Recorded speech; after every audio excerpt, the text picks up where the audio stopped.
Scene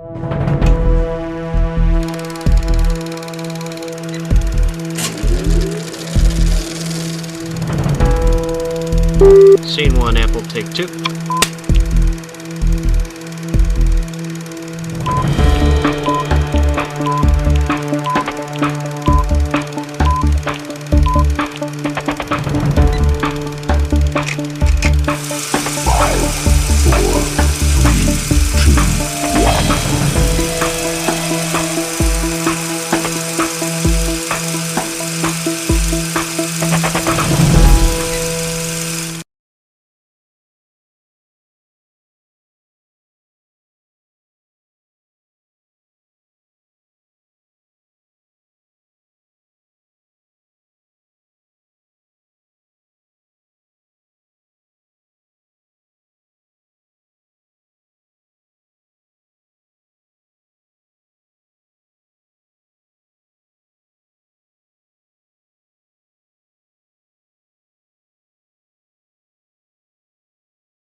And the communion of the Holy Spirit be with you all. And with your spirit. Brothers and sisters, to prepare ourselves worthily to celebrate the sacred mysteries, let us call to mind our sins. And to you, my Brothers and sisters, I have greatly sinned in my thoughts, in my words, in what I have done, in what I have failed to do.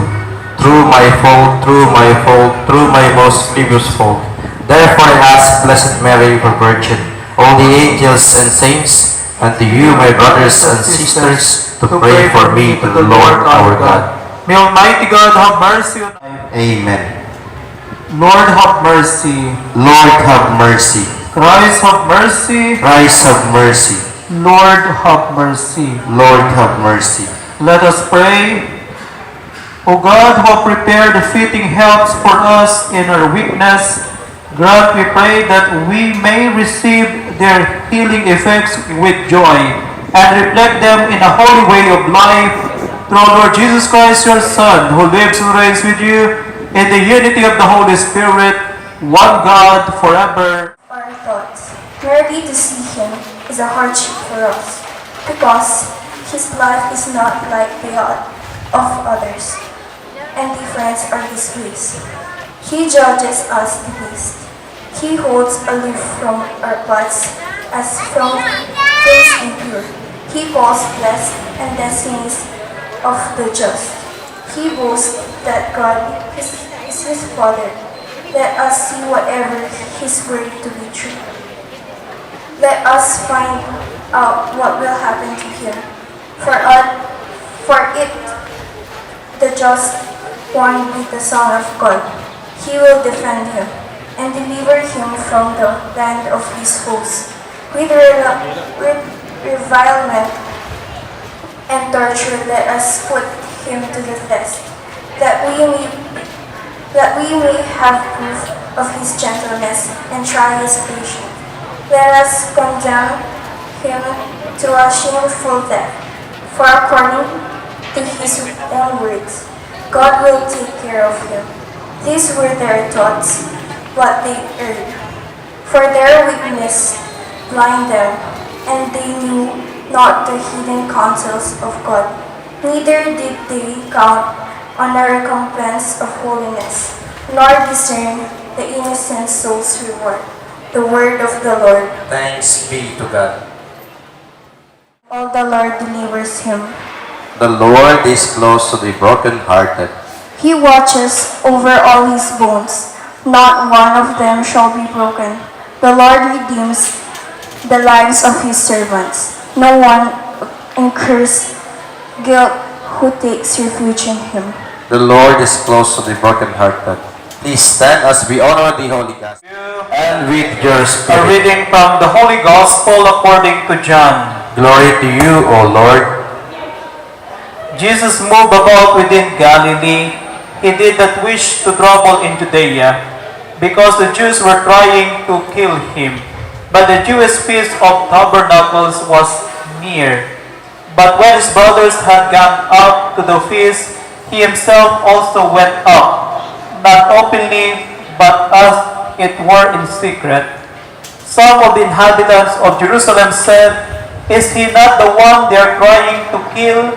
And look, he is speaking openly, and they say nothing to him." For the authorities have realized that he is the Christ.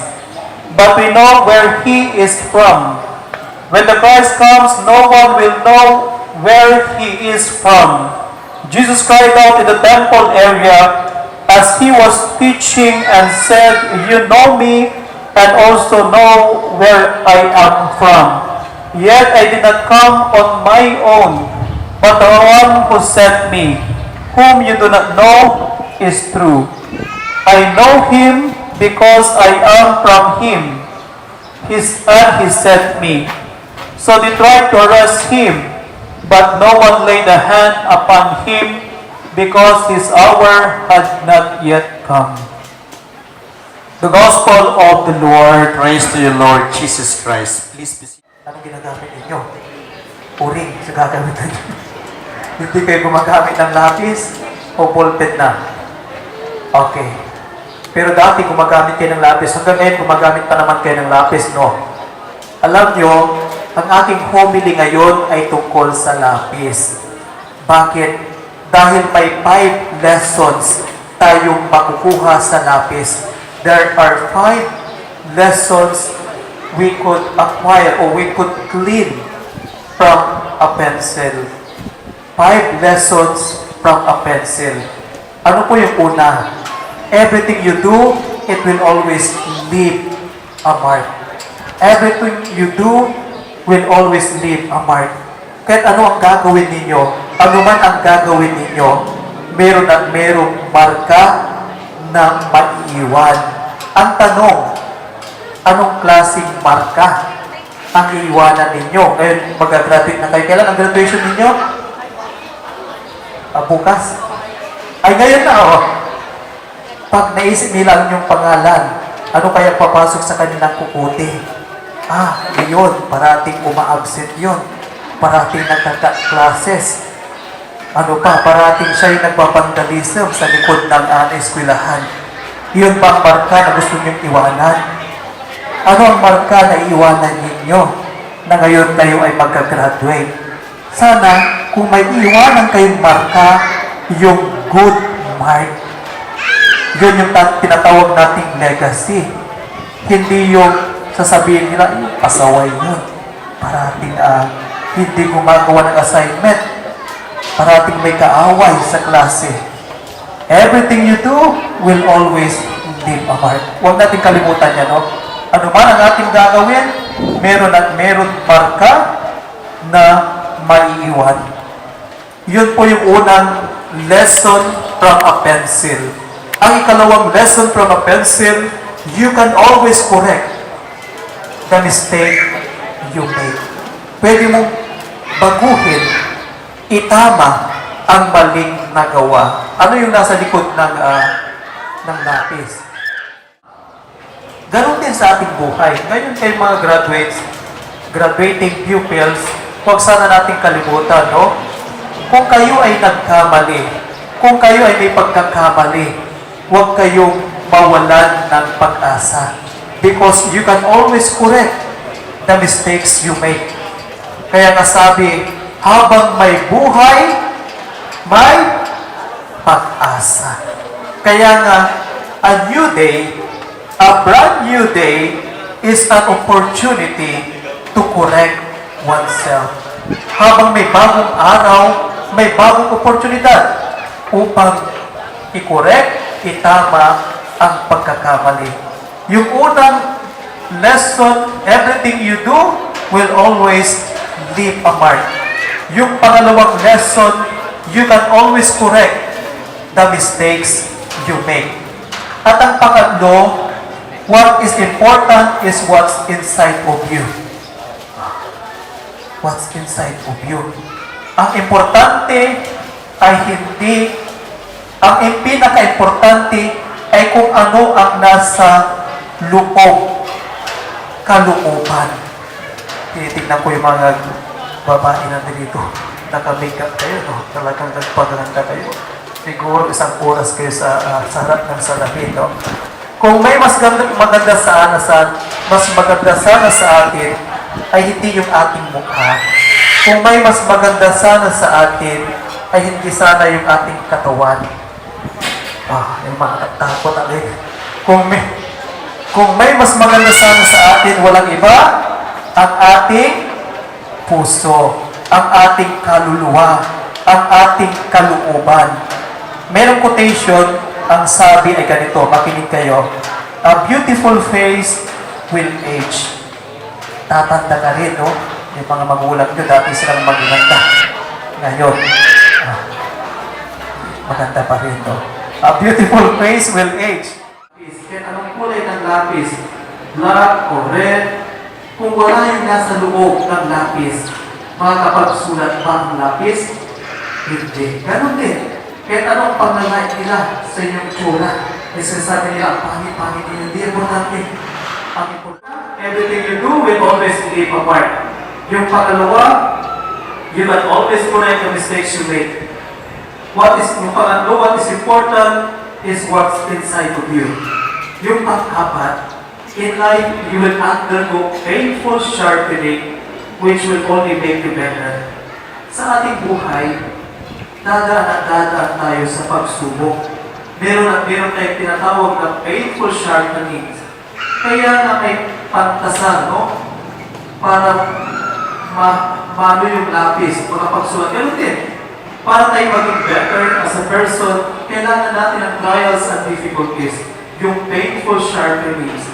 Para lumabas at maging better as a person. At ang panglima ay ganito, to be the best pencil ang ating mga magulang.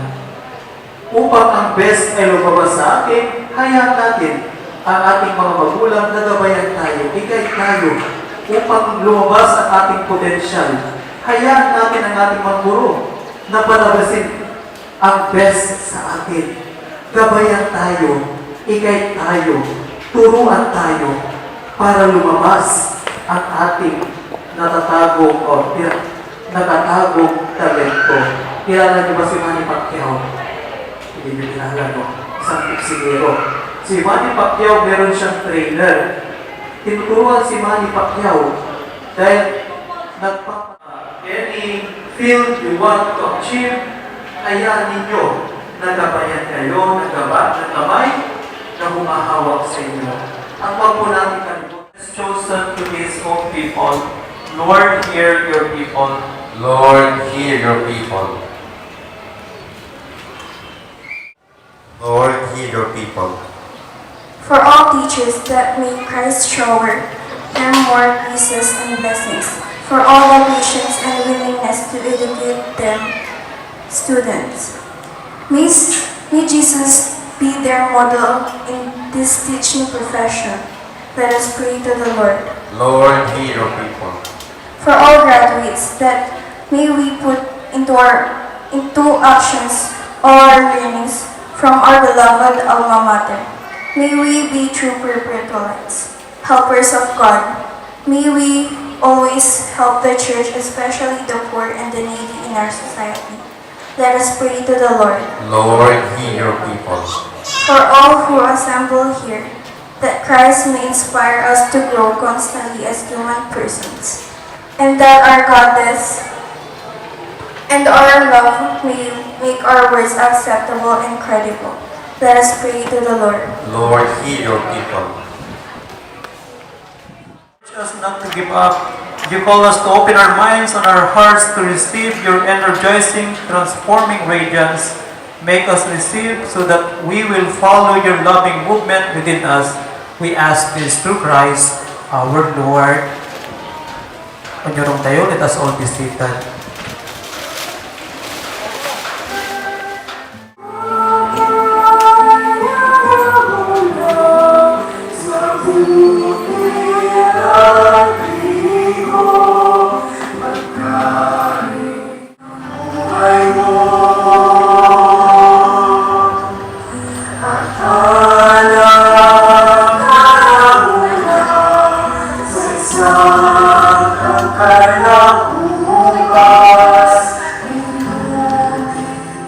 May the Lord accept the sacrifice at your hands for the praise and glory of His name, for our good and the good of all His holy May church. the sacrifice, Almighty God, cleanse us by its mighty power and lead us to approach its doors with ever greater purity. Through Christ our Lord. Amen. The Lord be with you. And with your spirit, Lift up your hearts. we lift him up to the Lord.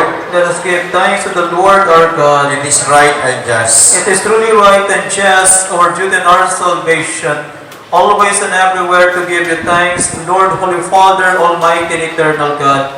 For you have given your children a sacred time for the renewing and purifying of their hearts, that freed from disordered affections, they may so deal with the things of this passing world, as to hold rather to the things that eternally endure. And so with all the angels and saints, we praise you as without end we acclaim.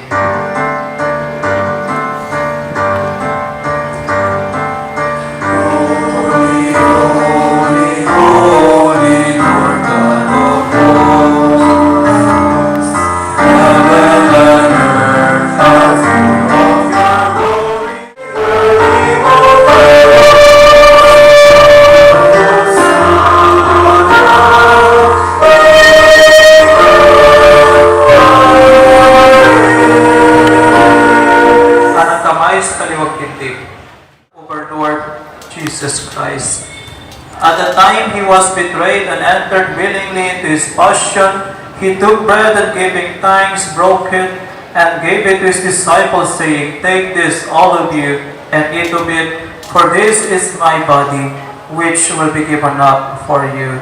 My Lord and my God.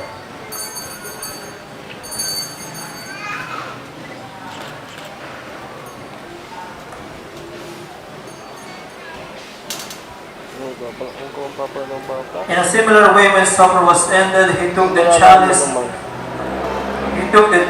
And once more giving thanks, he gave it to his disciples, saying, "Take this, all of you, and drink from it, for this is the chalice of my blood, the blood of the new and eternal covenant, which will be poured out for you and for many for the forgiveness of sins. Do this in memory of me. My Lord and my God.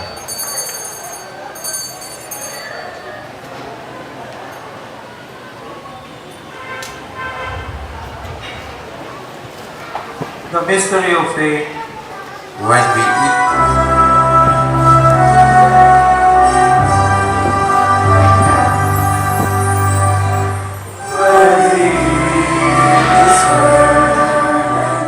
Bread of life and the chalice of salvation, giving thanks that you have held us worthy to be in your presence and minister to you. Humbly pray that partaking of the body and blood of Christ, we may be gathered into one with the Holy Spirit. Remember, Lord, your church spread throughout the world, and bring her to the fullness of charity, together with Francis, our Pope, Socrates, our Bishop, Elmer, his assistant bishop, and all the clergy. Remember also our brothers and sisters who have fallen asleep in the hope of the resurrection, and all who have died in your mercy. Welcome them into the light of your face. Have mercy on us all, we pray, that with the Blessed Virgin Mary, Mother of God, with Blessed Joseph, her spouse, with the blessed apostles, and all the saints who have pleased you throughout the ages, we may merit to be co-heirs of eternal life, and we praise and glorify you through your Son, Jesus Christ. Through Him, and with Him, and in Him, O God, Almighty Father, in the unity of the Holy Spirit, all glory and honor is yours forever and ever. Amen. Amen. At the Savior's command and formed by divine teaching, we dare to say,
Savior Jesus Christ. For the kingdom, the power, and the glory are yours, now and forever. Lord Jesus Christ, who said to your apostles, "Peace I give you, my peace I give you.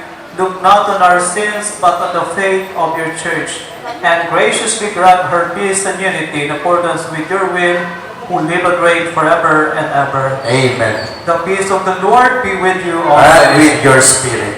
We offer each other the sign of peace. Peace be with you. Let us call to the supper of the Lamb. Lord, I am not worthy that you should enter under my roof, but only say the word, and my soul shall.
with your spirit. Bow your heads and pray for God's blessing. Look upon your servants, O Lord, and in your goodness protect with heavenly assistance those who trust in your mercy through Christ our Lord. Amen. And the Almighty God bless you all, the Father, and the Son, and the Holy Spirit. Amen. Go and announce the gospel of the Lord.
BS Tourism Management, BS Midwifery, BS Accounting Technology, AB English, Associate in HRM, Associate in Computer Technology, Associate in Computer Secretarial, Associate in Agribusiness. Caregiving NC2, We have also the basic education programs. we have Early Childhood from Kindergarten 1 to Kindergarten 2. Grade school from grade 1 to grade 6. We have a Business High School The academic high school. and Senior High School. And here are the academic track. For senior high school. GOS for general academics training. HUMS for Humanities and Social Sciences. STEM for science, technology, engineering, and mathematics. ABF for Accountancy, Business, and Management. We also offer you technical vocational track like home economics, Food beverage services, bread and pastry production, commercial cooking, cookery, bartending, caregiving, tour guidance services, front office services, hairdressing, and beauty and nail care. We have also the Information and Communication Technology, the ICT, Computer Programming, Computer Hardware Servicing, Animation and Technical Drafting. Been a long but rewarding journey for our graduating class. A journey consisting of years of meeting the challenges, surpassing expectations, and meeting the demands of learning. Yet no matter how bumpy the journey was, and no matter how challenging the years were, our graduating students have emerged victors who are more prepared to face bigger challenges and take on greater responsibilities. Today, we take a pause to celebrate this success. Before we watch our students proceed to the next lap in their journey, as we hold and welcome you to the 2017 commencement exercises of the Elementary Department. Ladies and gentlemen, the processional.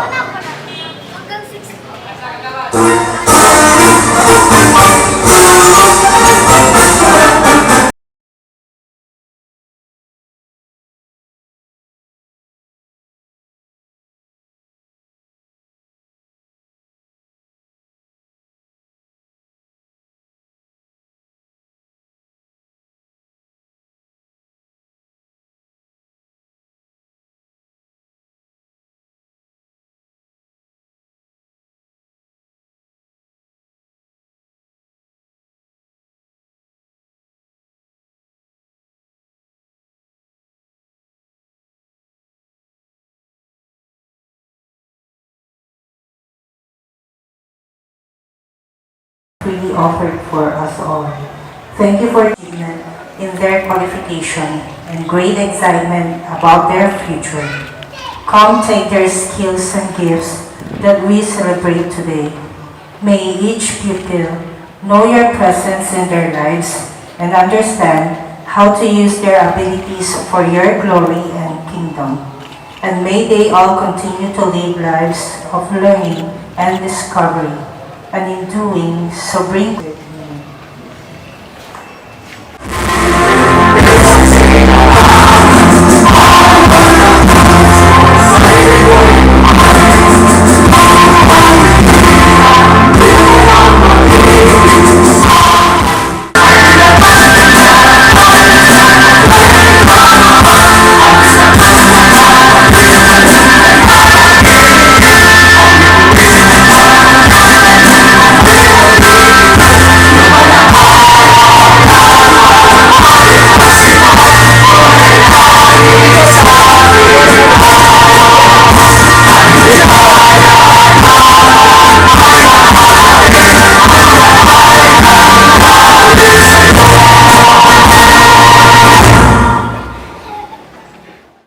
Kaya being high honors awardee, Aristotle C. Crisostomo for the welcome address.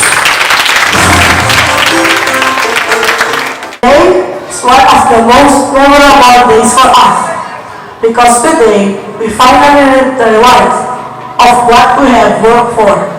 In our entire elementary years, masaya ako dahil natupad ko ang kailangan ng aking ina. Sa kabilang dako, lungkot ako dahil wala na siya sa aking tabi. Sa natatanging araw na ito, saan ka man naroon, mahal kong mama, naalay ko lahat ang tagumpay ko sa iyo. When challenged by gossips as to how far we can still go, Archimedes retorted, "Give me a firm point on which to stand and shall move the earth." Like Archimedes, the young people today are also facing the challenge to contribute their brain and gold in nation building. Added to this is the pressure of our expectation of becoming the best person that we can be. Yesterday, a dream of happiness, and every tomorrow, a vision of hope. Today is what we have for progress and for development. As we journey in our education, we must be reminded then that we must be a part of collective dream. As establishing a brighter future. We can go and join the masses as sabay-sabay na hakbang tungo sa maunlad na kinabukasan. We shall the roots are lovely, dark and deep, but I have promises to keep, and miles to go before I sleep. Fellow candidates, we shall keep all, unmoved, unshaken, and unwavering. Welcome to everybody. Thank you. Okay, thank you, Aristotle. President, I have the honor to present to you the candidates for graduation of the Elementary Department of Perpetual Health College of Pangasinan under the K-12 curriculum for school year 2016-2017. We have 20 boys and 15 girls. Requirements prescribed by the Department of Education and by this institution, may I request them to be confirmed as graduates. With the certification commission and the board of directors, I now declare you graduates. Congratulations.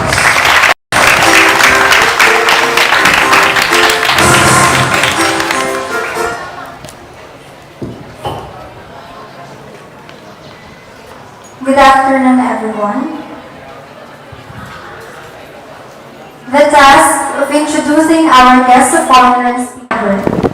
These are pioneering spirit and willingness. He is a living proof that if one strives for success, he will achieve success. He handled countless challenges in his professional career. Hence, in year 2000, he earned a degree in Bachelor of Science in Physical Therapy at Virgen Milagrosa University Foundation. Due to his ceaseless interest in learning, he pursued another course and in 2004, he obtained a degree in Bachelor of Science in Nursing at our beloved alma mater, the Perpetual Health College of Pangasinan. However, his thirst for knowledge was unquenchable. He continued his journey to knowledge and wisdom at Lyceum Northwestern University of Pangasinan and successfully finished his Master of Arts in Nursing last 2009. Like that of a little seed, our guest of honor and speaker. Lahat. Mabuti. That's good. That's good. Isa pong mapagpalang hapon sa ating lahat. To the school officials, headed by our school director, Dr. Roel Crisostomo, parents, teachers, graduates, visitors, and friends, blessed afternoon to us all. I use the word blessed because it's really indeed that in our everyday life, there is a blessing. In my case, I am blessed that I was invited to be the guest of speaker for this event. I am blessed that I was once a part of this school. Naging estudyante po ako rito, gumraduate po ako ng nursing, nagtrabaho po ako ng 8 taon, at ngayon naging guest speaker pa sa pagkakataon ito. Una po sa lahat, let me take the opportunity to say thank you very much to Dr. Benjamin Padulino. I know wala na po siya. He joined our Creator and passed away years ago. But this is my time para magpasalamat po sa kanya at sa kanyang pamilya. Dr. Benjamin Padulino helped me a lot when I was still a student who was in pursuit of career in nursing. And indeed, I became a registered nurse here and abroad. I valued him as my second father. I would also like to say thank you to Dr. Roel Crisostomo, who trusted in starting to open up new programs for the school. Siguro hindi po alam ni Dr. Roel, but I personally valued him as one of my oldest brother. Why? Kasi andyan po siya para tulungan po ako at i-develop yung aking leadership skills in managing the hospital before and also doing my job and responsibilities as one of the head of the department of the school.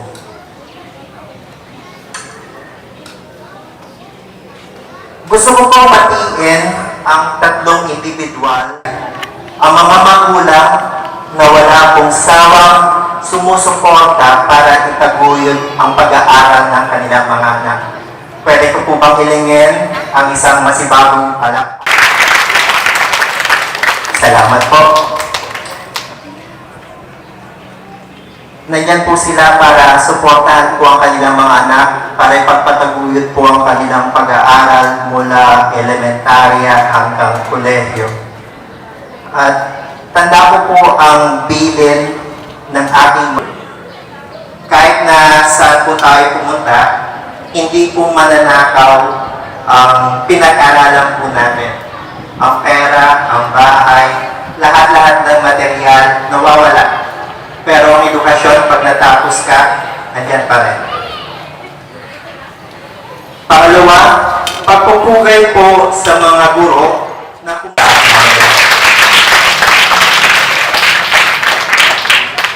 sabi nga po ni Dr. Roel, teachers are human engineers.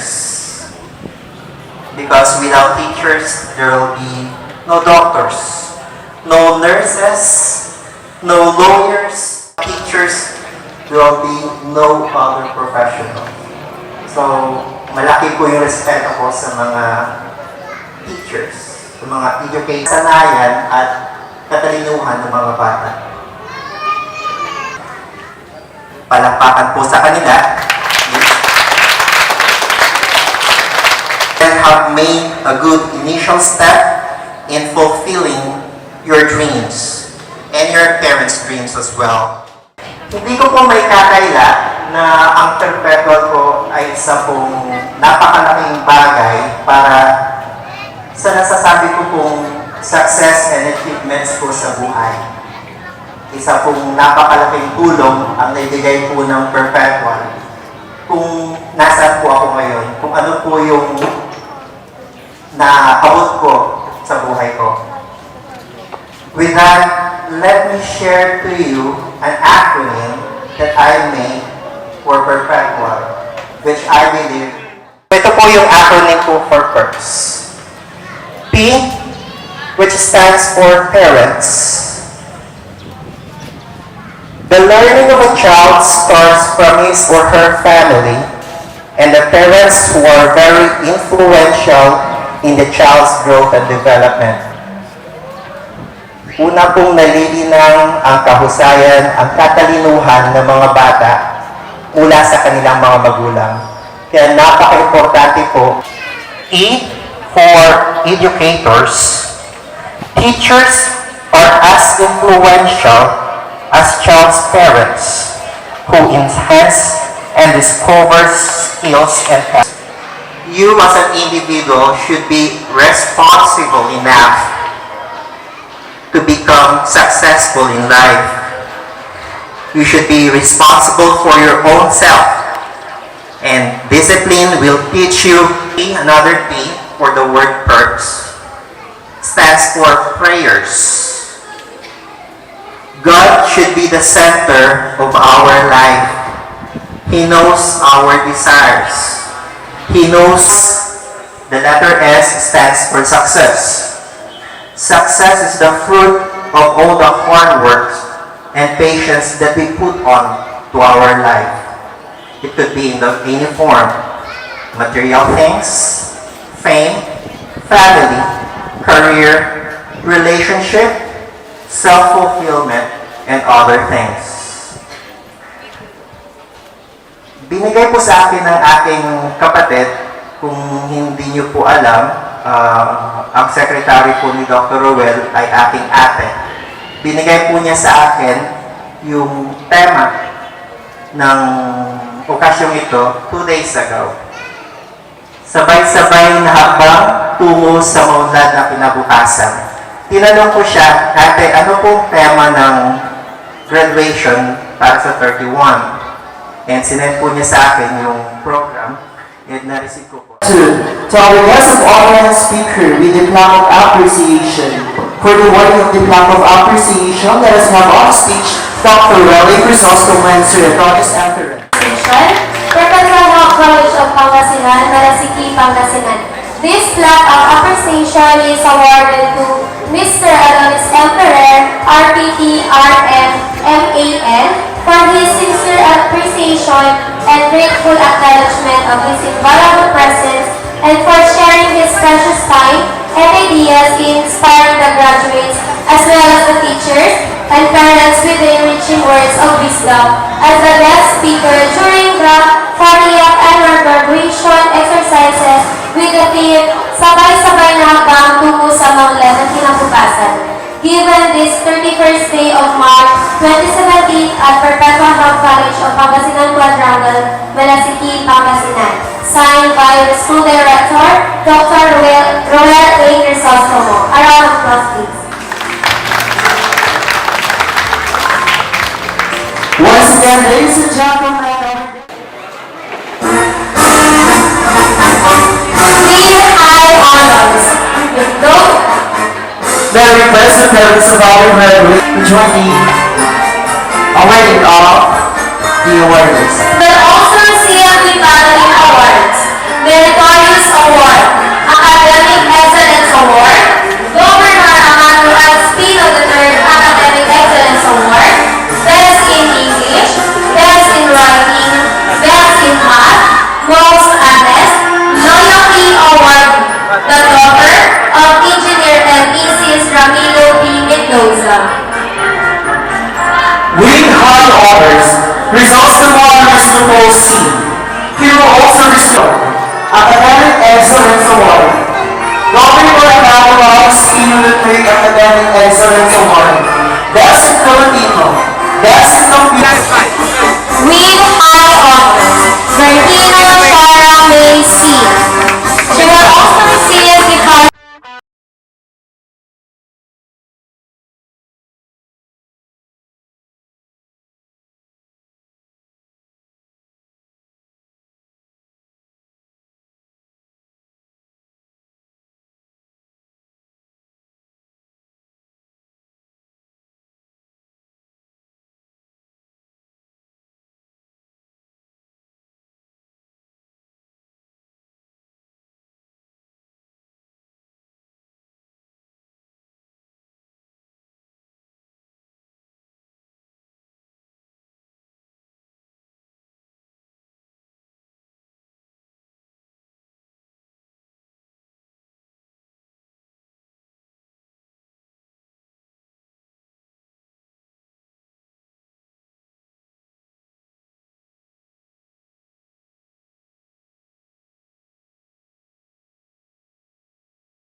Give a grand applause that she greatly deserves. Our big high honors awardee, Chelsea Miles S. Mendoza.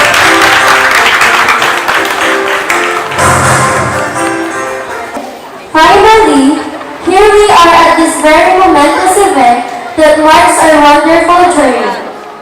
Graduating class of 2016 to 2017, please join me in welcoming our visitors and guests. To our distinguished guest of honor and speaker, Mr. Adonis M. Ferrer, sir. To our respective, energetic, and dedicated school director, Dr. Noel A. Crisostomo. To our equally competent and hardworking faculty members, beloved parents, fellow graduates, schoolmates, friends, ladies and gentlemen, a blessed afternoon to all of you. Today is another milestone in our lives, wherein we are all gathered here to commemorate the fruit of hard works, not just we, the graduates, but for our dear teachers and parents as well. It is a remarkable day that will be treasured. Today, the tears and laughters, and the learning experience, and the memories we've shared in our grade school. Today, we show our teachers, proud parents, and ourselves that we are ready to face the new chapter and next stage of our academic life, the high school level. Our graduation is not yet the end. It is the beginning of our new journey. Good luck to all of us. Education to our school means a lot. We were taught not only theories from books, but also its application and moral values. As what the name implies, sabay-sabay na hakbang tungo sa maunlad na kinabukasan. Bilang isang magtatapos sa paaralang ito, isa sa pinakamahalagang bagay na aking natutunan ay ang kahalagahan ng pagkakaroon ng wasto at sapat na edukasyon. Ito ang aming para sa maunlad na kinabukasan. Hindi lamang para sa ating sarili, kundi para sa ating lipunang ginagalawan. Tunay na ang edukasyon ay tanging kayamanan ng ating mga magulang na hindi makukuha ng kahit sino man. Lagi po nating isa-isip at isa-puso na ang pagkakaroon ng sapat na edukasyon, magandang pananaw sa buhay, tiwala sa sarili, determinasyon, at pananalig sa poong may kapal ang magdadala sa atin upang makamit ang nililihing tagumpay. As the school year ends, I would like to take this chance and opportunity to express my heartfelt and sincerest gratitude, to thank everyone, because we have much to be thankful for. Thank you so much to our dear alma mater, Perpetual Health College of Pangasinan. I am forever grateful and proud to be a Perpetualite. To our fine administration and teachers, thank you for the gift of knowledge you imparted to us. It will be cherished forever. To our class advisor, Ms. Gina Villar, thank you so much, Ma'am, for bringing out the best in me. To my whole family and relatives, most especially to my ever-supportive and loving parents, my sisters, you are my inspiration in life. To my mom and dad, I am so much proud for having you as my parents. Thank you for always being there for me through ups and downs. My friends, ladies and gentlemen, let me take this opportunity to introduce my mom. Me.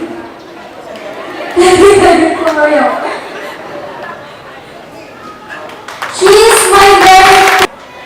Just like the other parents, he is working abroad for our good.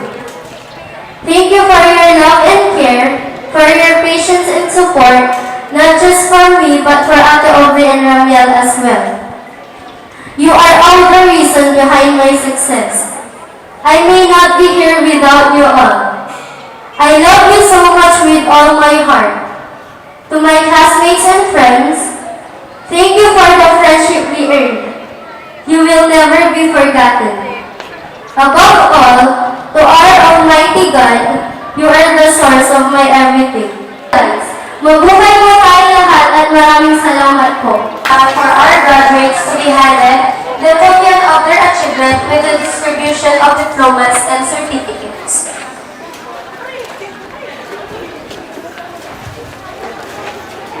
Yes, Dr. Aurelio Crisostom wants to acknowledge everyone to join us on stage.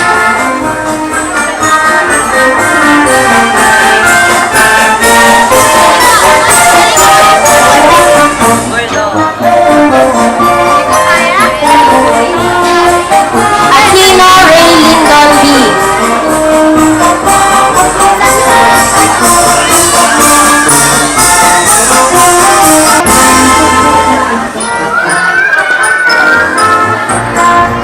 Austria Aldrin T.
Rosa Chelsea Maris Ernest.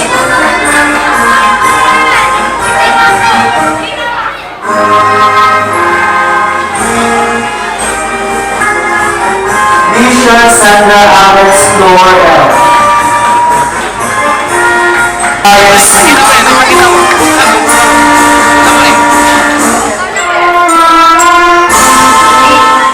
Bisa sa taas. Pakita mo yun sa line, bro. Let us give the center stage to our Reed High Honors Awardee.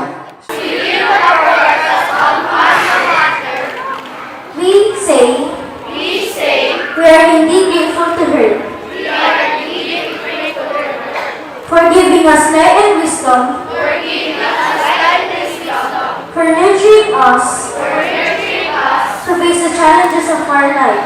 Face the challenges of our life as professionals. In deep gratitude. We, the Gabbies of 2017, do hereby solemnly pledge to live up the standards of our alma mater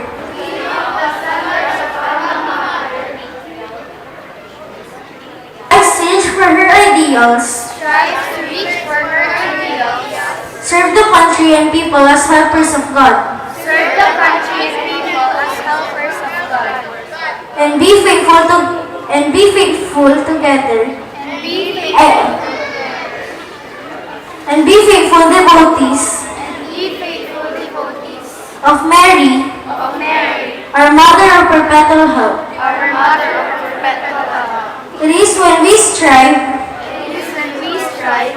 to live to our commitment that we shall deserve to be called true and worthy sons and daughters of our alma mater. So help me God.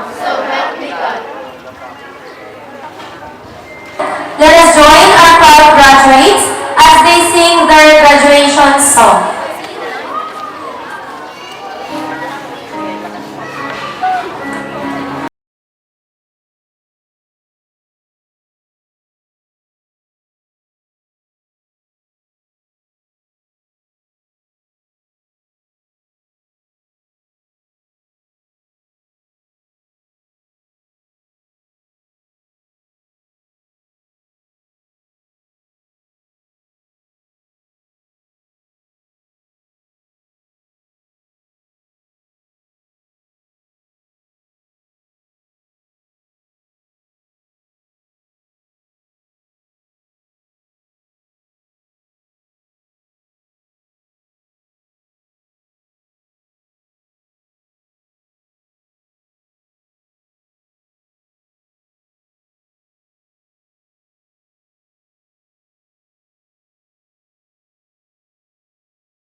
Kayo.